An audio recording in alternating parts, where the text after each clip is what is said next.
ఎర్రటి ఎండలో ధాన్యం కొనుగోళ్ల కోసం పడిగాపులు కాస్తున్న అన్నదాతల గోస రేవంత్ రెడ్డికి కనిపించడం లేదా అంటూ ప్రశ్నించారు మాజీ మంత్రి ఎర్రబెల్లి దయాకర్ రావు. ఇకనైనా చిల్లర మాటలు మానుకుని రైతు సమస్యలు పరిష్కరించడంపై దృష్టి సారించాలని హితవు పలికారు. వరంగల్ జిల్లా పర్వతగిరిలో రైతు సమస్యలను చూసి చలించిపోయారు ఎర్రబెల్లి. పర్వతగిరి మండలం దౌలత్ నగర్ రైతులు ఆయనతో గోడు వెళ్లబోసుకున్నారు. దీంతో వెంటనే మార్క్ఫెడ్ ఎండీతో మాట్లాడారు ఎర్రబెల్లి.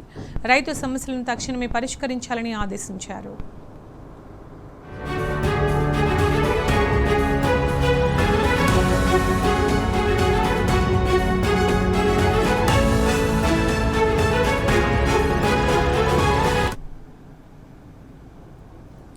ఇదే అంశానికి సంబంధించి పూర్తి సమాచారం మా ప్రతినిధి రవికాంత్ అందిస్తారు. రవికాంత్,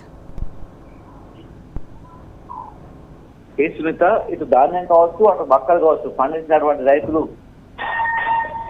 చాలా ఇబ్బందులు పడుతున్నటువంటి పరిస్థితి ఉమ్మడి వరంగల్ జిల్లా వ్యాప్తంగా ఎక్కడికక్కడ కనిపిస్తోంది. ప్రధానంగా ఇటు వరంగల్ జిల్లా, మహబూబాబాద్, ఈ జిల్లాలకు సంబంధించి రైతాంగం అయితే తీవ్రమైనటువంటి ఇబ్బందులు ఎదుర్కోవడం ప్రత్యక్షంగా మనం కూడా చూస్తూ ఉన్నటువంటి పరిస్థితి. పూర్తిగా రైతులు అయితే ఇబ్బందులు పడుతున్నటువంటి తీరు మనకు కనిపిస్తా ఉంది. ఎక్కడ చూసినా రైతాంగం అయితే ఇబ్బందులు పడుతున్నటువంటి పరిస్థితి.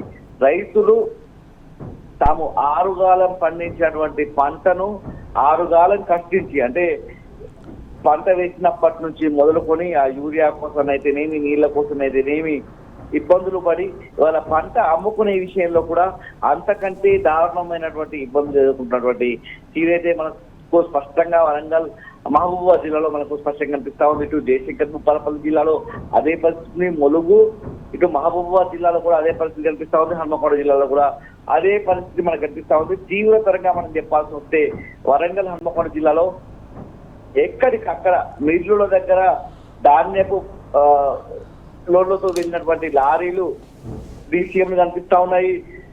ధాన్యపు కొనుగోలు సెంటర్ల దగ్గర ధాన్యం ఏదైతే పెద్ద సంఖ్యలో పోసినటువంటి పరిస్థితి మనకు కనిపిస్తా ఉంది.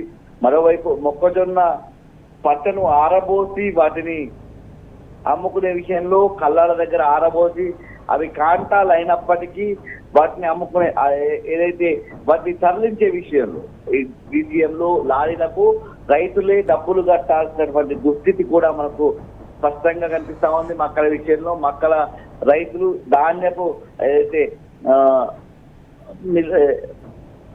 గోదాముల దగ్గర పడిగాపులు కాయాల్సినటువంటి పరిస్థితి. ఇటీవల మనం చూసినట్టయితే జనగామ జిల్లాలో ధాన్యానికి సంబంధించినటువంటి ఒక రైతు అది అన్లోడ్ కాక అప్పటికే 3 రోజులు అవుతుంది, స్నానం లేక అక్కడే పడిగాపులు కావాల్సి వస్తుంది, తిండికి ఇబ్బందులు పడతా ఉన్నాము. అప్పుడే వచ్చినటువంటి ఒక అధికారి ఇంకొక 3 రోజులు పట్టేటువంటి అవకాశం ఉంది ఈ ధాన్యాన్ని అన్లోడ్ చేసే విషయంలో అని చెప్పడంతో ఆ లారీ డ్రైవర్ ఆత్మహత్య యత్నానికి పాల్పడ్డటువంటి సందర్భం మనం ప్రత్యక్ష ఉదాహరణగా రాష్ట్రంలో రైతులే కాకుండా రైతులు పండించినటువంటి పంటను అమ్ముకున్న తర్వాత ఆ లారీలో లేకపోతే డీసీఎంల ద్వారా తీసుకొచ్చినటువంటి ట్రాన్స్పోర్టేషన్ సిబ్బంది పడ్డటువంటి ఇబ్బంది మనకు స్పష్టంగా కనిపిస్తా ఉంది. ఇవాళ కూడా పర్వతగిరి కావచ్చు, ఇటు మహబూబాబాద్ జిల్లా కీరోల్ మండలమే కావచ్చు, నర్సంపేట కావచ్చు, రైతాంగం అయితే తీవ్రమైనటువంటి ఇబ్బందులు ఎదుర్కొంటున్నటువంటి సందర్భం మనకు కనిపిస్తా ఉంది. రైతులు తీవ్రమైనటువంటి ఆవేదనలో ఉన్నారు. ఇప్పటికిప్పుడు ధాన్యం మక్కలు కొనాలి, లేకపోతే ఉమ్మడి వరంగల్ జిల్లా వ్యాప్తంగా వాతావరణ శాఖ చెప్పేటువంటి సమాచారం ప్రకారం వర్షాలు కురుస్తాయి, రైతులు ఇబ్బందులు అవుతున్నటువంటి సమాచారం ఉంది. వెంటనే కొనుగోలు చేయాలి. ఆ తాటిపత్రులు లేవు, తార్పాలీలు లేవు, అధికారులు అందుబాటులో ఉండడం లేవు, కొనుగోలు జరగడం లేనటువంటి ఆవేదన అయితే రైతాంగం వ్యక్తం చేస్తున్నారు. Thank you Ravikanth.